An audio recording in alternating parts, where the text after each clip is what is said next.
Hello friends, जय जगन्नाथ। आज मु आपन को मोर मेरीगोल्ड प्लांट किपरि स्टेम रो मु डेवलप करछि सेटा मु आपन को देखिया को जाउछि। आसंतु देखिबा। देखंतु एटा गोटे ग्लास रे मु 2-3 टी मेरीगोल्ड रो स्टेम काटी ताको पानी रे पकई देइथिली 8-10 दिन पय।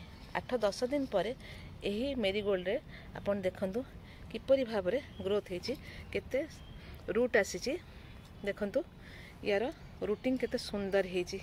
देखंतु खूब सुंदर ये रूटिंग है। मेरीगोल्ड को आपण डायरेक्ट को पॉट रे रिपोर्टिंग करिवे नाही, कारण एटा पानी रे पड़ी ग्रोथ हेछि। तेणु करी आपण एको गोटे एई परी एक ग्लास रे किछि बाली एवं जदि परिबे किछि कोकोपीट दे एको 7-8 दिन पय पोती देबे। पोती देला परे कोन होय सेटा से टिके एक्वेंटेड हे जाय सॉइल सहित। तेणु करी तापरे ताको आपण गोटे 8-10 इंच पॉट रे एक लगाइबे। देखिबा आपनकर फूल सफिशिएंट आसीबो एवं गछर ग्रोथ मध्य भल। Thank you.